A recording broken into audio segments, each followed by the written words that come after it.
Well, welcome everybody. Great to see a good showing here. So welcome to another Magnitude 10. The purpose of these is to kind of give a technical presentation and highlight some of the projects and some of the systems that we've been using. So my name is Tracy Wong, and I'm with the Southern California division. And we are fortunate to have with us today Justin and Amy with Durafuse. We are going to go through a process and a bit of a project and a little bit of a technical presentation on the Durafuse connection itself. So for those of you who are not familiar with the system, Durafuse is a special moment frame connection. And I became familiar with the system. Here, let me go to my next slide. So this is a nice little project called Buchanan Airport. This is located in Concord, California. And it is a municipal airport terminal, administration offices, and there is an aircraft rescue and firefighting facility. So essentially, there were three components of the project. So you can see here, this is the terminal. The offices are here. And here we have the firefighting facility. The architect on the project was KPA. Program manager is Hill International. W.E. O'Neill is the GC. Our steel fabricator was Quanwo Iron Works. They're located, I believe, in Hayward. And the project was a $12 million budget. This project is currently in construction. We have not started steel erection just yet, but that is scheduled, I believe, in January. Amy, you probably know a little more on their schedule, right?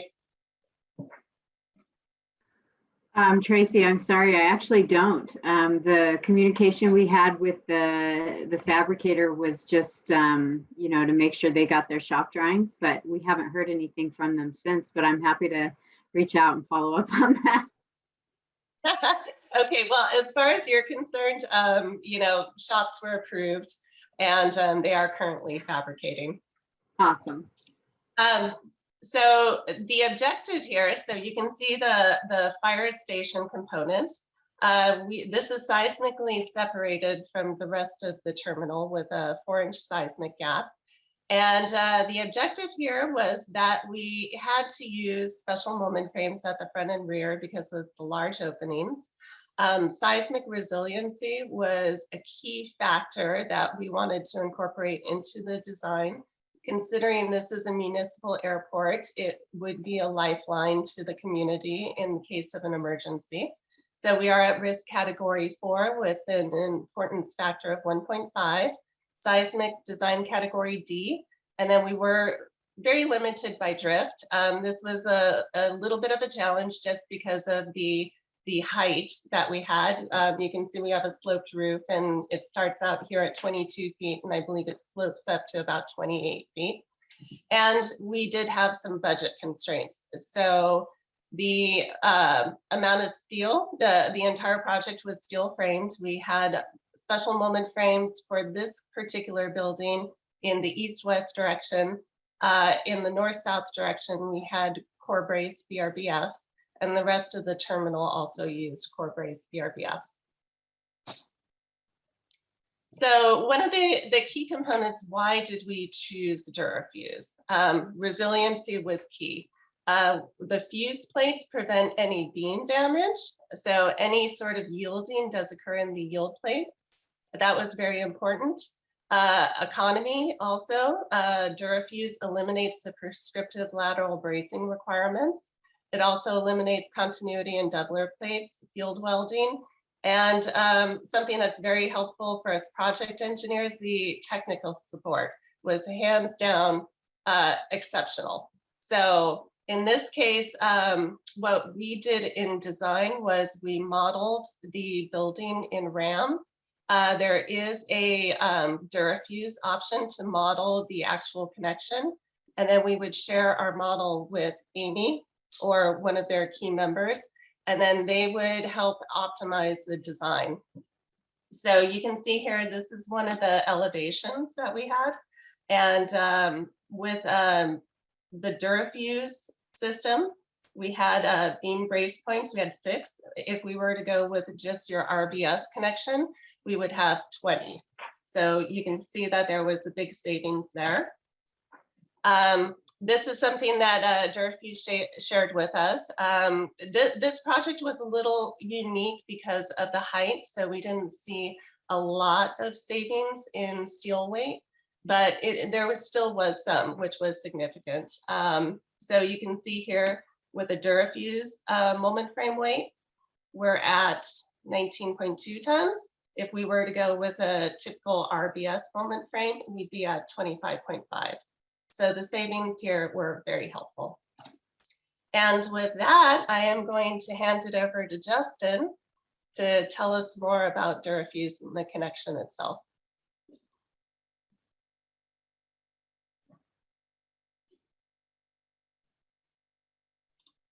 Okay, let me go through all the buttons I have to push to get to share the right screen. Where did it go? Okay. Oh, it's the wrong one.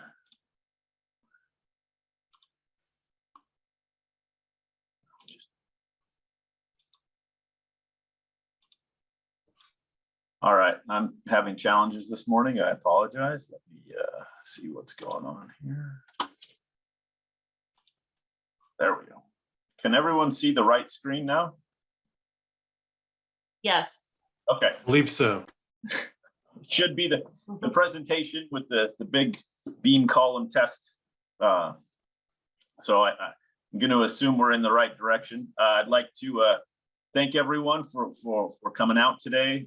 Amy and I are happy to chat with you about the Durafuse frames. We're super happy that you have found it useful on a couple projects, and we really appreciate the comments about the design assist and the support. That's something that we really strive to do. So let's go ahead and jump in. If you do have questions throughout, if you want to stop me and ask about a particular slide, I'm happy to stop. If you either pop up the chat box or just unmute yourself and interrupt me, I'm fine with that. So let's go ahead and jump in. I think some may be more familiar with others, so we'll try and get through some of this stuff early and leave some time for discussion.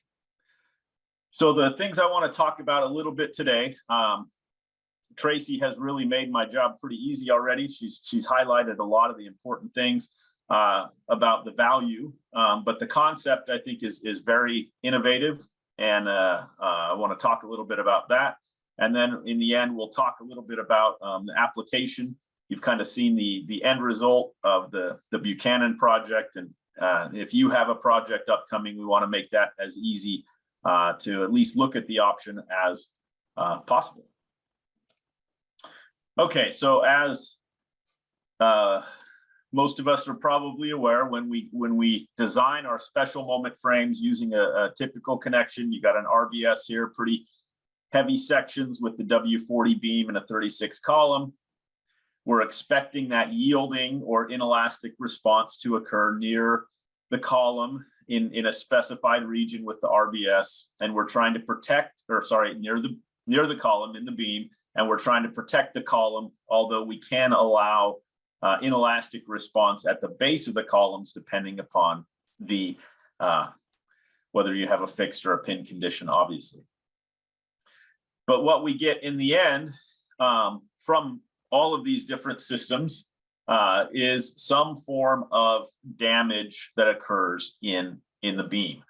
And whether it's yielding, local buckling, or even if you're dealing with a bolted type connection, you can sometimes get either flange or web fracture. So as an owner or as an engineer walking into an owner's or a client's building the day after a major earthquake, these are the kind of things we're expecting to see. And the question then becomes, can we repair this damage? Is it possible? How expensive is it going to be? And how long is it going to take? Now, the Buchanan building we just looked at was a risk category 4 building. So short of the the earthquake from the movie San Andreas, if you've seen that, they're kind of expecting to have a relatively functional facility. But with some of this damage, that may not be viable economically, and it may take a lot of time and be a big intrusion into your operations. And so the Durafuse frame connection was specifically designed to deal with that issue. We start with the column. One of the differences that we have is we provide a cover plate. There's another connection out there that does something similar. This cover plate provides a lot of benefits related to stiffness of the lateral system, which I'll talk about a little later. That's shop welded with fillet weld, so it's a straightforward operation. These bars are also a critical part of the load path in that they are transferring the flange forces from the beam into the column. They're fillet welded as well onto the cover plates. And then we have a shear tab. This shear tab is a little bit different than your typical shear tab. There's two primary differences. One is the slotted holes, and that allows for the beam to rotate without sacrificing the shear tab or the bolts, which are really a critical shear transfer mechanism. Because of that, this shear tab is also a little heavier or thicker than your typical single plate or shear tab connection you would design. All these are welded on in the shop. The next component that drops in is the beam. And you'll note that the beam is it's directly connected to the shear tab by bolts. And then there are cover plates, or there are plates on the top and bottom flange that connect to the bars. There's also one additional fabrication element here in that we fabricate a slot just adjacent to the web in the bottom flange, and that is specifically for simplifying erection. It allows you to drop the beam in vertically between the bars and have that slide in. It's possible to do it without that, but it's much more of a steel acrobatics in the air because you have to twist the beam around. And so it's something that we recommend, and makes the erection easier. The top plates are what transfer the top flange force from the beam into the top bars. They are designed to remain elastic. And if you have significant transfer forces, drag strut or other diaphragm forces that you need to transfer, we design the connection to have that occur in the top plate because that component is meant to be undamaged or no inelastic response. And then the last component is this bottom flange fuse plate, which is really the key component of the connection. If we look at the connection from the underside, the fuse plate is specifically designed, and it is the component that sets the strength of the connection based on the design. Our typical design practice is to set the moment capacity of the fuse plate equal to the plastic capacity of the beam. This allows us to take advantage of the most strength without having the beam become damaged. And so the size of the cutouts in the beam adjacent to these fuse regions are designed to ensure that we have the appropriate amount of inelastic capacity, so ductility capacity, and also set that strength to where it's going to be right close to that plastic moment of the beam without damaging any of the other components. So if you look at the mechanics of this, and one thing I'll note is when we do these presentations in person, we have a little toy-sized model of the Durafuse frame. If any of your offices would like one of those and they don't have one, let me know and we'll send one out. But it helps you to visualize what's going on, and it's a nice little fun thing. But you can see that essentially the moment or the rotation is occurring about that top bar. So the largest amount of physical displacement is occurring between the bottom flange and the column, which then focuses that deformation and energy dissipation into the fuse regions, those hatched regions of the fuse plate on the right. And so it's a little bit different from your mechanism of like an RBS, where the center of rotation is about the mid height of the beam. In this case, our center of rotation is about that top flange. And so it allows for us to focus all those deformation demands into the bottom flange region to our fuse plate.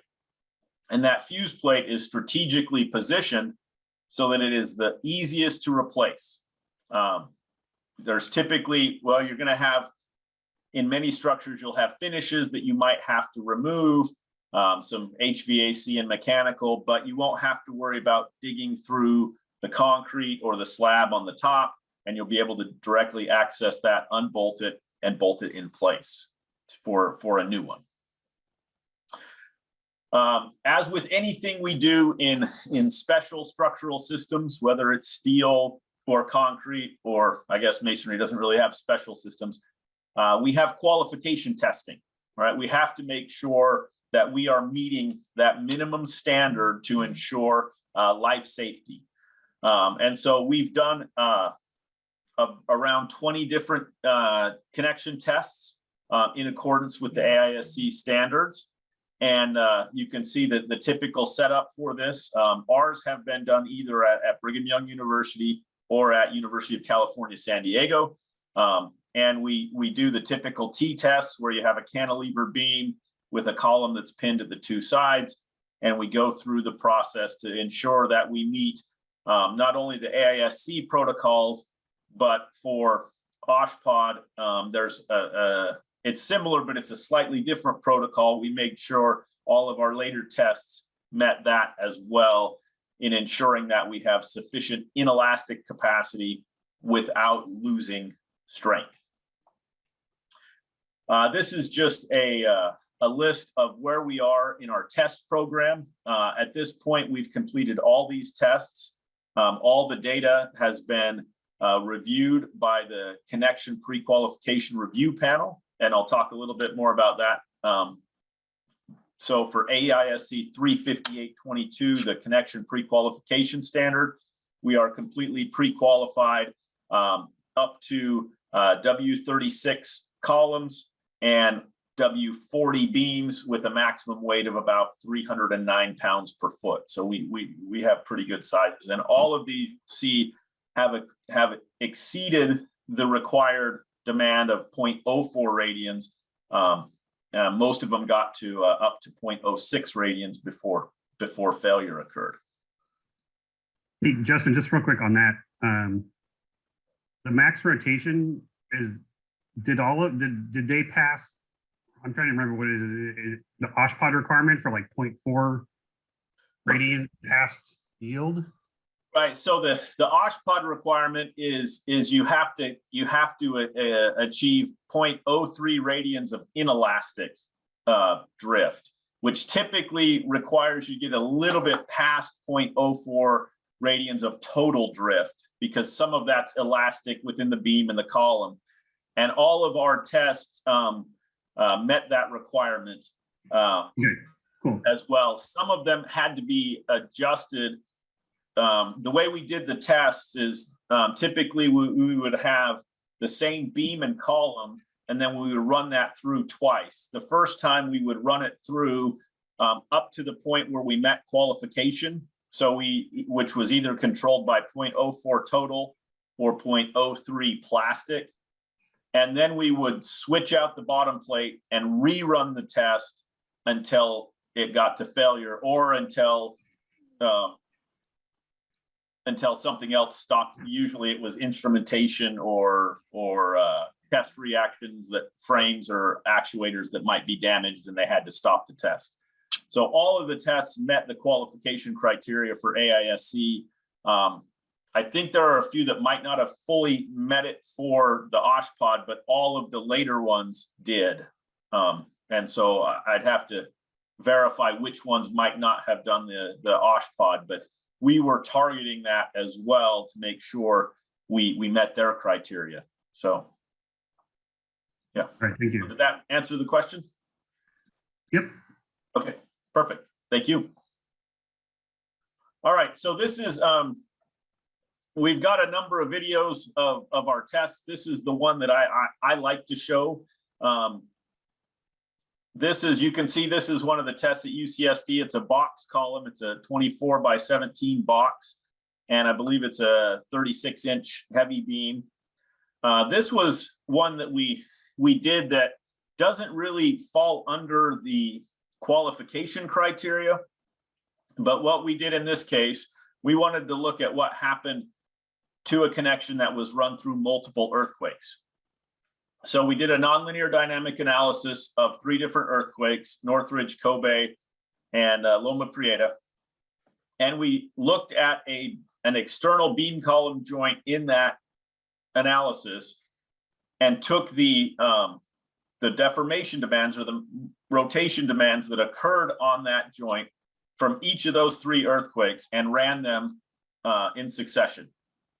And so this is 3 magnitude 6, magnitude 7-ish earthquakes running on the connection. So we started out with Northridge. You can kind of see how the connection rotates. You start to see some flaking. And so we go from Northridge to Loma Prieta.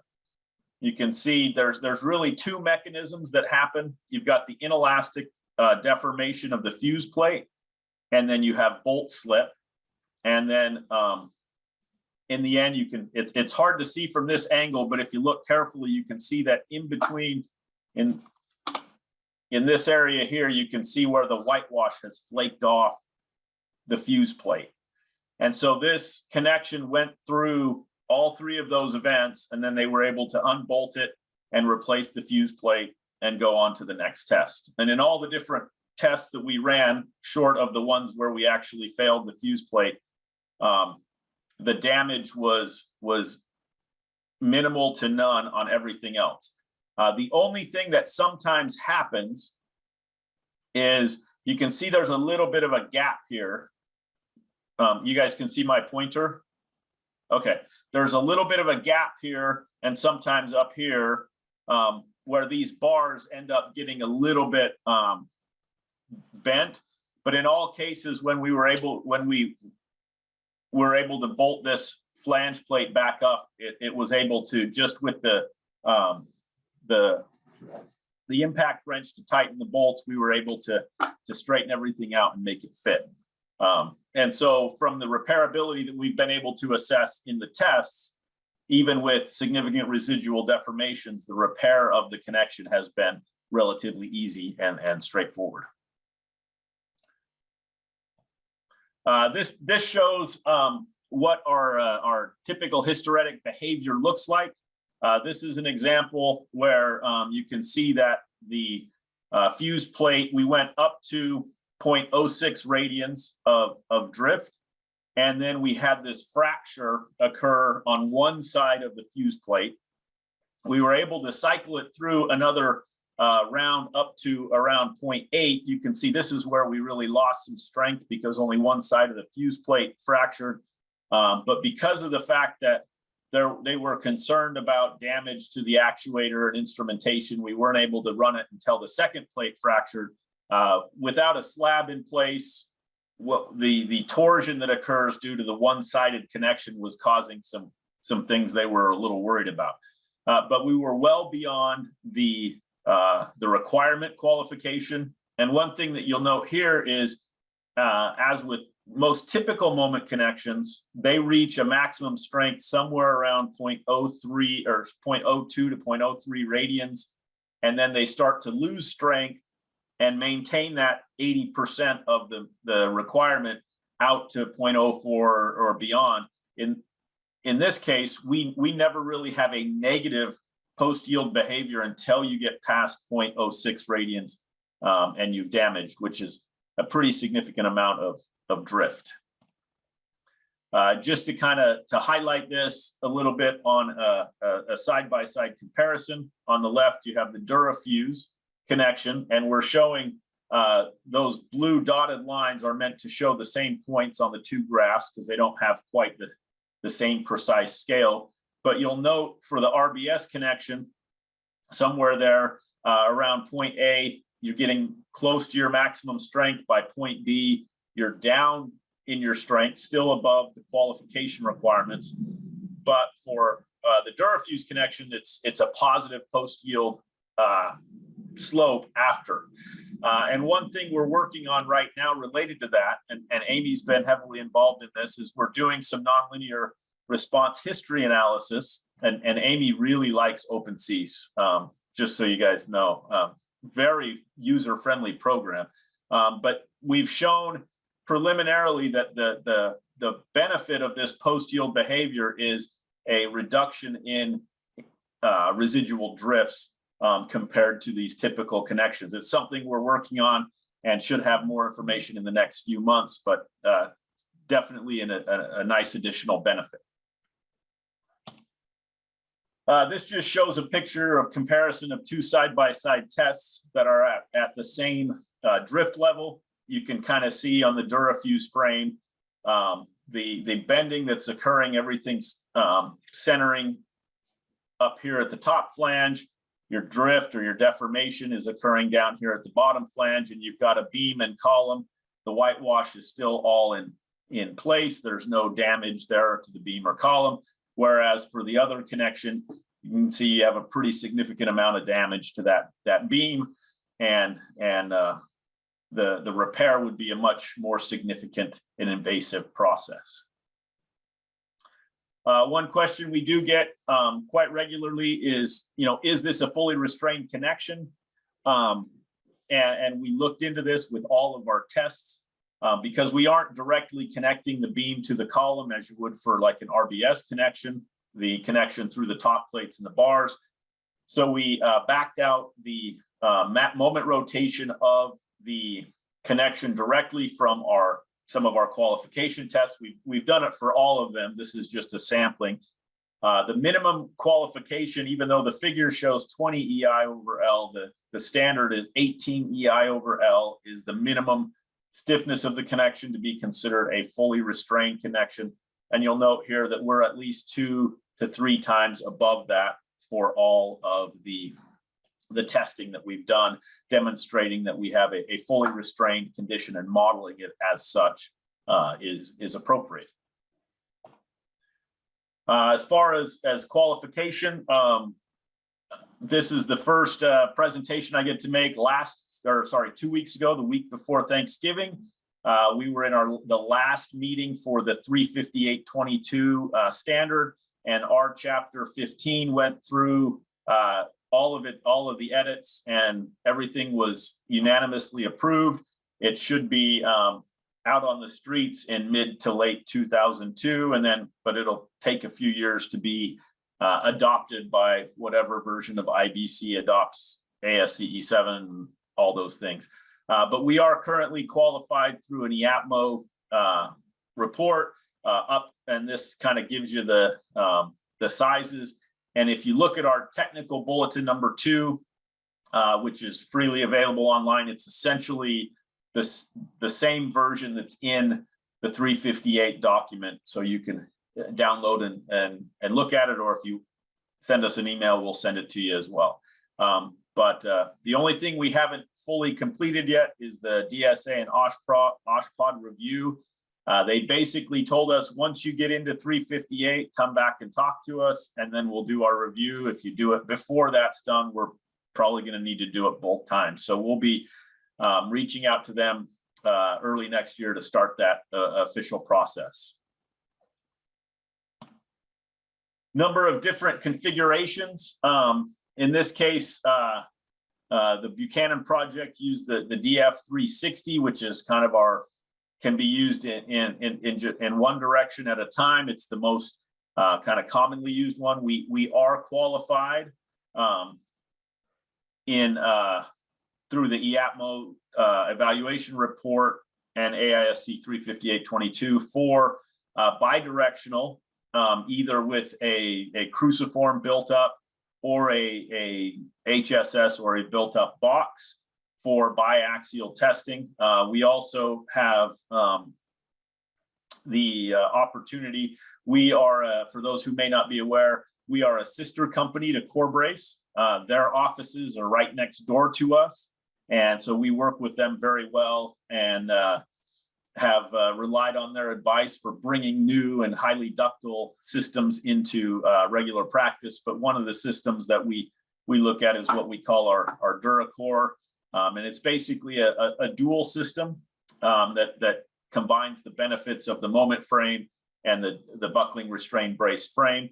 But we also can work with them very easily, like on the Buchanan project, where one direction was BRBs and one direction is moment frames. We have also some products that are targeted at more of a retrofit scenario. The arrow connection here shown below on the left, it has been tested as well. It is, you can see it's a little bit different. For retrofit scenarios, it's a little bit more difficult to get the cover plates on the side of the beam. And so specifically targeting looking at your non-ductile, pre-Northridge connections, this is a retrofit mechanism that we are actually actively pursuing a project with right now in Southern California, where they're planning to use this. And it has been tested, and it is in our and we're updating our evaluation report to have this included in that. And then we will potentially pursue the testing or pursue getting it included as a supplement to 358.22 in that next cycle. The other one you see here, the ABC is an all bolted version. It's a little more involved. And then the one next to it, the Durafuse Prime, is one that we are working with the Metal Building Manufacturers Association on developing for your light frame metal building systems. And then we also do have an R=3 or ordinary moment frame system. We actually have one project getting ready to go in Las Vegas, Nevada, that's designed using this. It has a similar format. It doesn't have a yielding fuse plate, but because of the same configuration, it's a completely bolted erection. And with the cover plates on the side, it increases the stiffness effectively of the frame. So if you're dealing with a structure that's controlled by wind or an R=3 OMF, it has many of the benefits of the more ductile system, but without the fusing required for the high ductility system. So that's kind of an overview of the connection itself. As far as the value, the one thing that we like to talk about is that the Durafuse system provides really benefits for all the project stakeholders, from the engineers all the way up and down the supply chain to the owners. I don't want to go through all these. Tracy highlighted many of them very well when she talked about what the benefits that they saw in the Buchanan project. But the one thing that she didn't mention that I'll talk about here next is the fragility curves. So I know that this is something that's out there. A lot of educated and knowledgeable owners are already looking in these directions, but looking at the kind of the P58 analysis, or the how much structural loss am I expecting given a scenario earthquake. And so we went through the Hazelton Baker Risk Group, and they've developed fragility curves for the Durafuse frames based upon our testing protocols or our testing results. And they also then did a comparison of the Durafuse frames as compared to an RBS. If you look here at the fragility curves on the left, you'll note that the Durafuse limit states DS1, which is this solid blue line, is yielding of the fuse plate, and then DS2, the dotted line to the right, is rupture of the fuse plate. And so you can see that as compared to the RBS connection, our fragilities are much further to the right, which indicate that that damage and the resulting costs occur with a lower probability or larger interstory drift before it occurs. And so they also approximated the cost to repair the connections, and the DS2 limit state was less than half the cost of the RBS DS2 repair. In the end, when you look at the structural losses kind of aggregated, ended up being that there was more than a 60% decrease in both the cost for the repairs and the time for the repairs following the earthquake. So a substantial improvement in post-earthquake behavior. The other thing they indicated was that based on the testing, they supported the fact that you could repair residual drifts up to about 2.5% in a Durafuse building, whereas in RBS, anything over 1%, they would consider a total loss. And the reason for that is because of the way the connection is fabricated. When we remove the bottom plate, the connection is basically acting as a simple shear connection. So once you this is our SkyPoint Reno project that Veronica mentioned earlier. We've been working on this project for a couple of years. It went on hold during the pandemic. It's a 6-story, 180,000 square foot office building. And we chose the Durafuse lateral system, special moment frames for this building, for all the reasons you've heard in this presentation, plus one additional reason, which is that this building has an incline to it. It's so the connections are not at a 90-degree angle. There's a 5-degree flare out where the building has a larger floor plate higher up, and the Durafuse connection is able to accommodate that geometry and still provide all the performance benefits.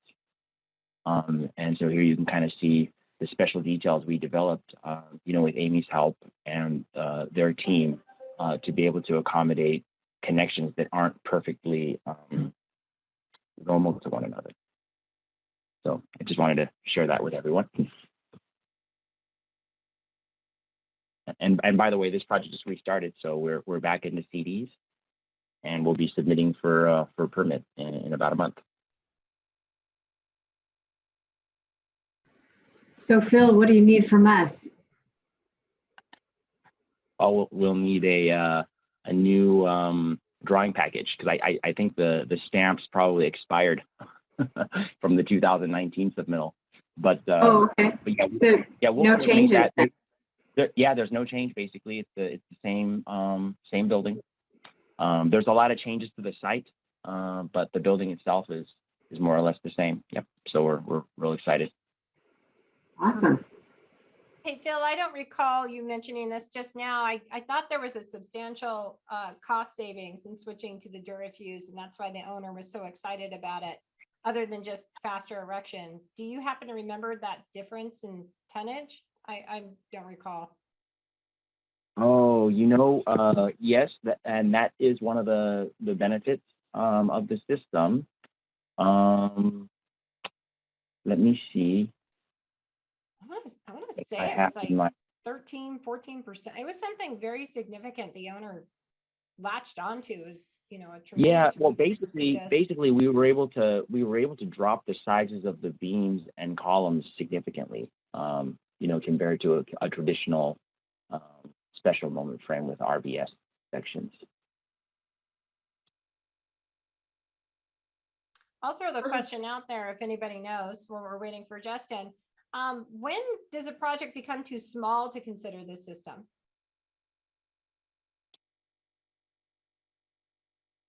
So I'll try to answer that question. I don't think it's ever too small.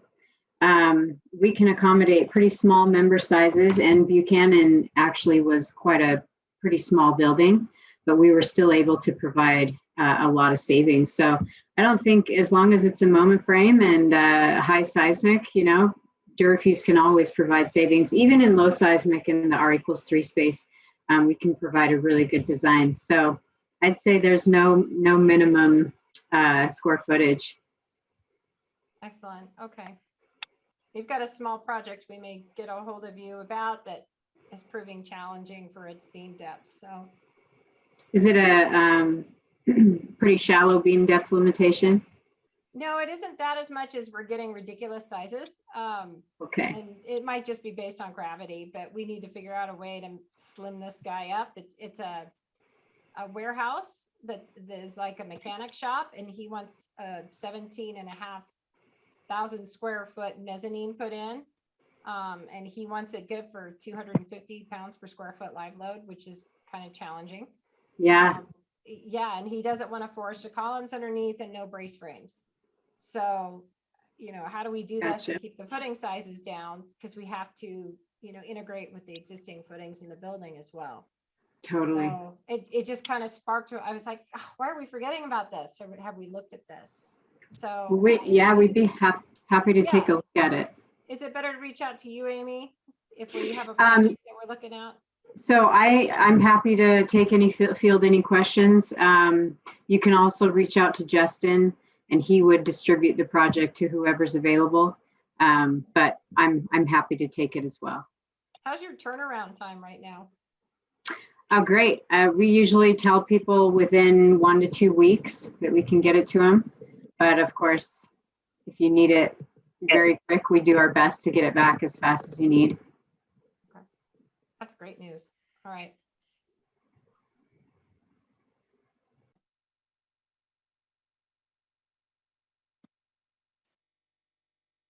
So it looks like we lost Justin permanently. I guess another question for Phil. Phil, what engineering software did you use to design those frames? We actually had two models. We had a RAM structural steel model and an ETABS model, and the final design is an ETABS, and we shared that back and forth with the Durafuse engineering team. So we did the gravity design, and they did the lateral design. Hi, Phil. This is Tom at Sacramento. I just have a quick question on your exact design project with using this Durafuse connection. So as Justin presented, do you also don't you also need any like double operates at all connections on your exact buildings? Because double operate sound like very like costly and also very like taking time to welding. So if, as Justin said, if no double operate is needed, it sounds very simple, but still ductile and also resilient connection. So yeah, we chose column sizes that were large enough not to require the regular plates. And here on the screen, here's the little summary we did on the 10-inch. So you can see for this building, 2.23 pounds per square foot for beams for the frames. That's really light. I think our original design was around 3 pounds. And the columns are still quite heavy, 3.2 pounds. And I think our original design was maybe 3.25. So it's very, very, very efficient for a special moment frame system. Okay, so but still the total amount of steel is, let's say, less than the RBS design or something. So that's why we can say that's right. Okay, thank you. So a question about when you're doing actual erection, I mean, you don't have the welding going on, but is there still special inspection that has to happen on those bolts?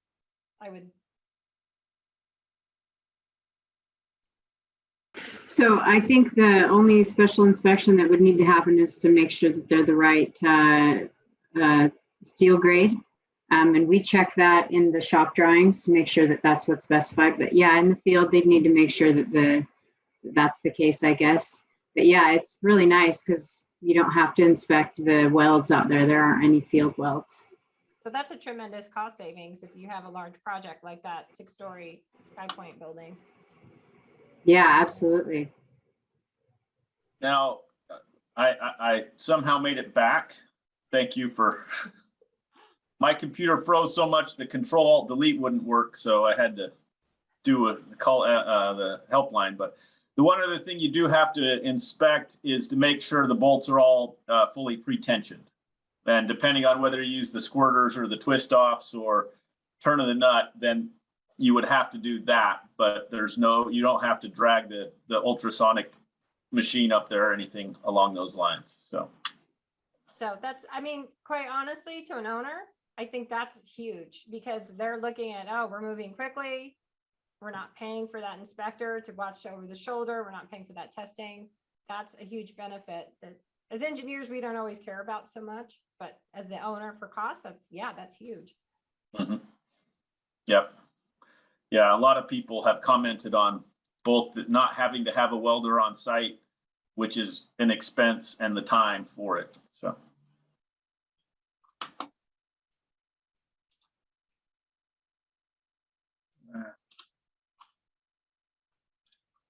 All right.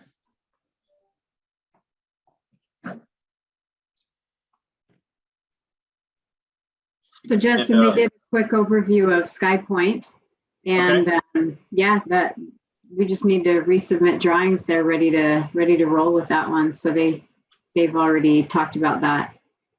Okay, great. Well, I'll try and pick up where I was. Let's see.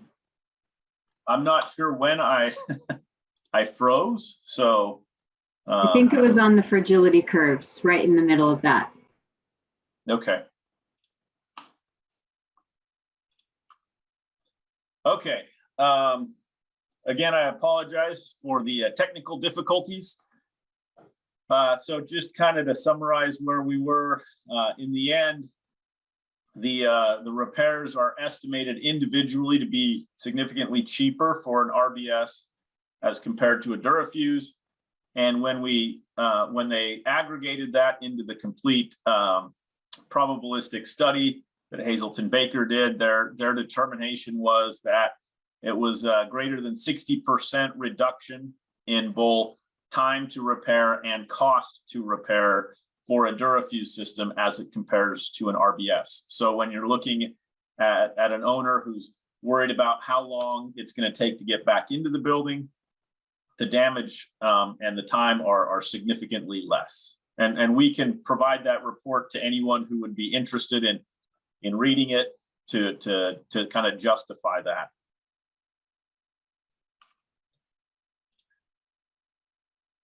As far as we talked a little bit about this with the Buchanan project, and I caught the tail end of the SkyPoint office building, but generally for a typical building, if you start with kind of an RBS design, we're typically saving about 10% in weight overall.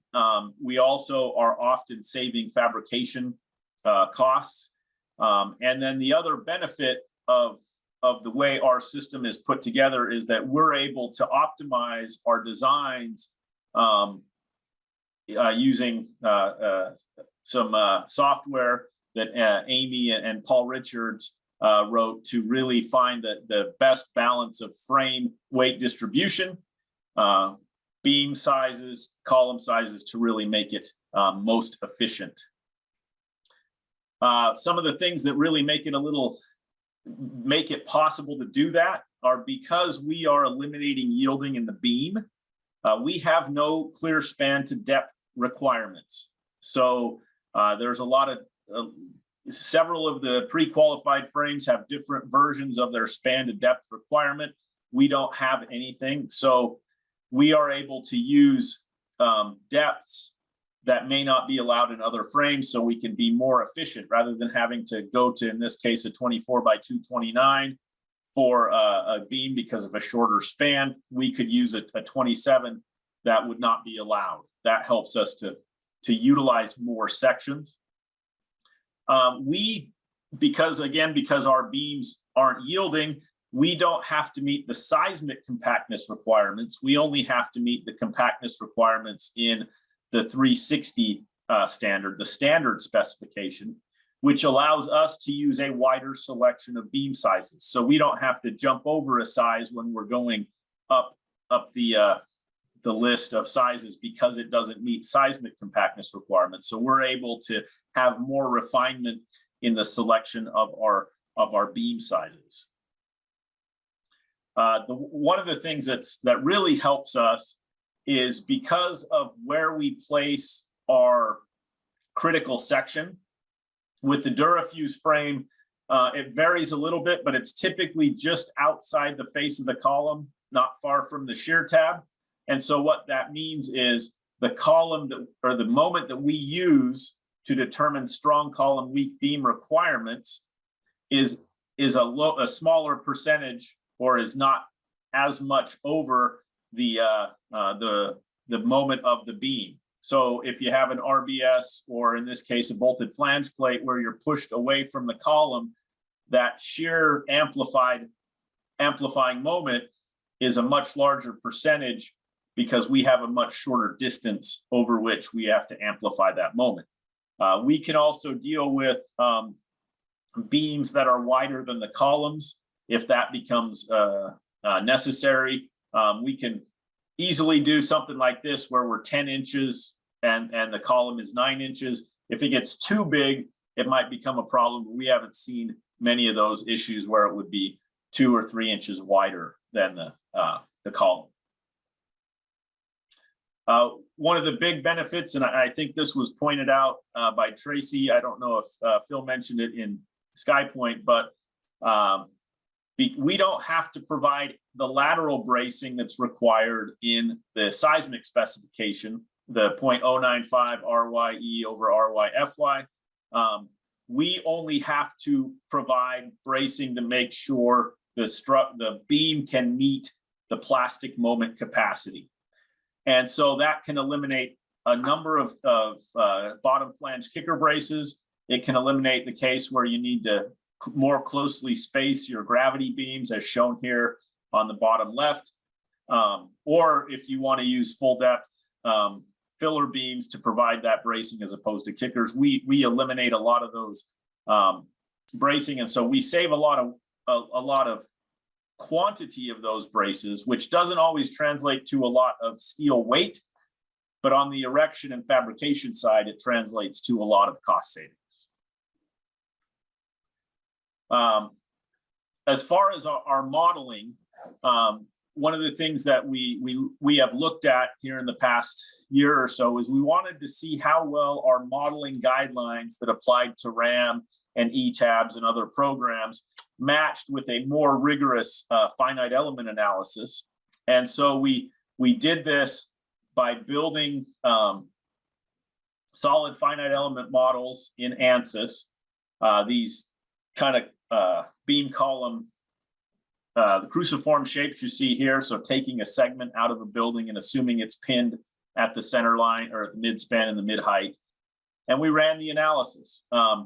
And we did it with an RBS, a Durafuse, and a side plate, and all the modeling was done in 3D or in the finite element. And then we used the recommended guidelines from 358 or the company. And what we found was from a stiffness perspective, the RBS is actually the most efficient. In other words, stiffness per weight. Durafuse frame came in actually pretty close behind. Because of the cover plates and things, it's not quite as fully efficient. But then from the side plate ended up being a little more substantially below that. And part of that came from the fact that the side plates extend a lot greater length from the face of the column. And then we compared modeling the stiffness in ANSYS to modeling the stiffness in ETABS and also RAM. And you can see that for both the RBS and the Durafuse connection, we were within 5% of the more rigorous analysis model. And we just wanted to do that so that we could make sure that what we are recommending to engineers is a reasonable approach. And again, with a lot of these, and I'll share the PDF of the presentation afterwards with you. And so you can see, if you want to learn more about this, a lot of these slides have a technical bulletin that we've produced referenced, and those are available on our website. we've seen in a couple examples already of ways that Durafuse works well. On a 6-story data center in Santa Clara, we had about a 12% savings in total construction cost of the steel frame compared to the alternative system. And there was 408 hours of field bolting, which then eliminated a number of both shop and field weld requirements that resulted in a 46% decrease in erection labor costs and a 34% decrease in erection equipment costs. Now, these don't necessarily translate to the engineers, but they're important to the overall project team. We had a study on a 7-story medical office building in Salt Lake City where we reduced the lateral bracing by 66%, which is pretty typical, and then a 7% reduction in frame weight, and which resulted in a 14% reduction. So overall, on most projects, it varies, but it's in this ballpark that we're able to be more efficient with the steel frame itself. One thing that's really cool that we just like to share with people that's upcoming is that for those who may not be aware of this shake table here in San Diego, the large outdoor shake table at UCSD, they're upgrading it to a 6 degree of freedom shake table. And the first project that's going to go on the table, which is supposed to happen in January now, as with any typical construction project, it's had its delays. But the first project will be this modular test frame. And this test frame is designed to be run through major earthquakes, experience inelastic response, and then be repairable. And so they selected Durafuse for the moment frame direction and core brace for the brace frame direction. And the idea is they'll be able to put cladding, put components, put stairways and different things on this structure and actually have the structure experience inelastic response and look at how that affects the components attached. So it's a super interesting and great research tool going forward, and we're happy to be part of it, and we're looking forward to seeing what happens first time things get put on the table. So this application part, I think we've talked a little bit about that, but as a company, Durafuse, we are looking to help you however we can with your moment frame design.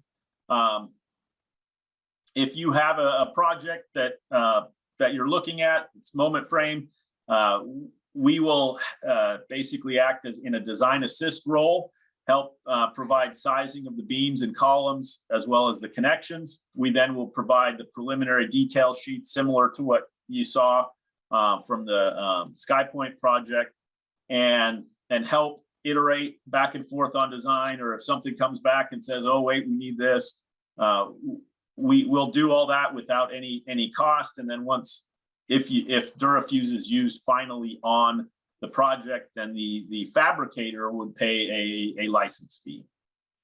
So we're happy to help however we can, looking at the different options that might be available and seeing how well a Durafuse system fits into your project.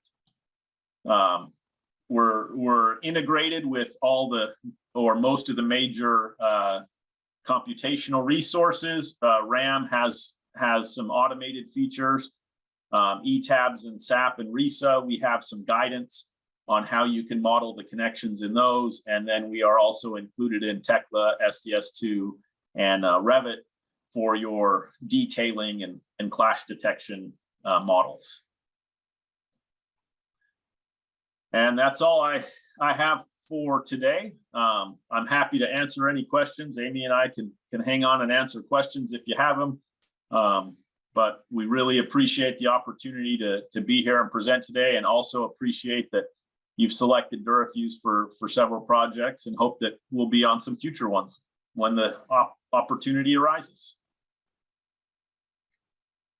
Great. Well, thank you so much, Justin and Amy. That was very informative, and some really good examples and some, history on the connection. I guess we'll open it up to any more questions. Yeah, I have a question. This is Yusuf speaking from Istanbul. My question is related to how about the cost? Can Justin give a roughly figure about how much does it cost, at least for one node, and if there is any other roughly explanation? Thanks. Yeah. So the way the costing works is that it's based on the square footage, or the licensing fee is based on the square footage for the structure, and it depends on whether the connection is used in one orientation or both orientations of the building. The licensing fee cost depends a little bit on the complexity and the type of the project, so it's hard to nail down a number per connection. What I can say is we did a recent cost study with a project, and this one was nice because the erector for the project was SME Steel, which is one of our sister companies, and they've helped us in a lot of the development of the connection to make sure it erects. And we were able to, from a perspective, we were able to save weight that was about $300,000 in steel cost savings, and the licensing fee then took up about 25% of that. So the net effect was we saved them. Actually, I take that back. The net amount we saved them was almost $300,000, and that included the effect of the licensing fee. So typically, the licensing fee will eat into some of the cost savings of the steel, but it's typically 20% or less of the total frame savings. If you were to take an RBS and let's say the cost savings was $100,000, the licensing fee would typically be in the range of about 20% of that. So you'd still have a net savings that's pretty substantial. Yeah, it makes great sense. Do you think your presentation also includes, your papers includes also such kind of information? What information? When we get your related documentation, is there any kind of this kind of information available? Yes, our proposal includes, when we provide back the preliminary drawings that provides elevations and the summary, the drawings that, or some of the information that Tracy showed from the those spreadsheets, that information is provided. So we will, if Great. You send us a design with RBS, we will compare those side by side to show the percentage differences and the differences in tonnage, steel, and things like that. And the proposal will then include the licensing fee associated with it. So you would have all that information with your preliminary proposal. Great, because the owners, their first priority is asking for cost benefits ratio. So right. We should also pay attention before designing to this kind of metrics. Thank you very much. Yeah, no problem.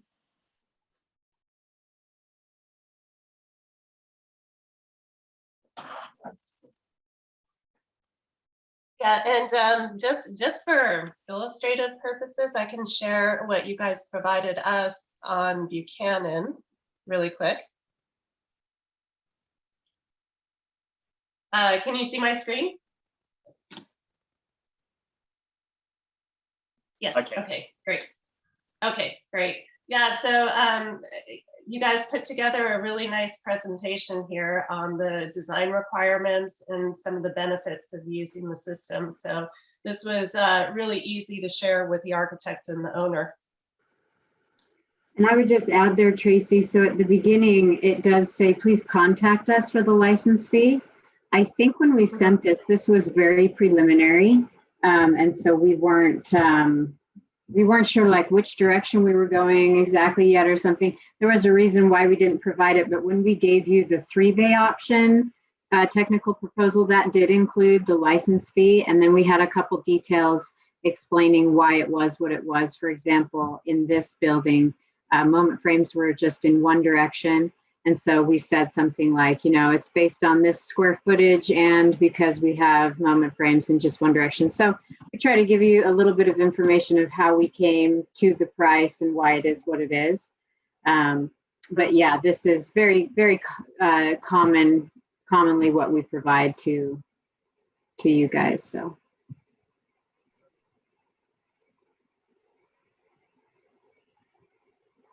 Great. Well, thank you. And let's see if there are no other questions, then I guess that ends our magnitude 10. Again, Amy, Justin, thank you very much for joining us. Really appreciate it. And yeah, I hope good luck on your shake table test in January. Please share if you can. Those are always fun to watch. All right. Well, thank you, everyone. I will say, Sorry, do you guys have an office in San Diego or close by? One Irvine. We do. Well, Yes, we do. We're gonna try and secure some spaces to be able to watch some of the initial tests. So when we get that information, we'll share it with you and see if there's someone from your office who wants to come actually watch some of the early tests. So should be pretty cool. That would be awesome. I'd make the trip from Irvine. And yeah, that would be great. Keep us posted. Will do. Okay, great. All Thank right. you. Well, thank you everyone for joining us. Thank you. All right. Thank you, everybody.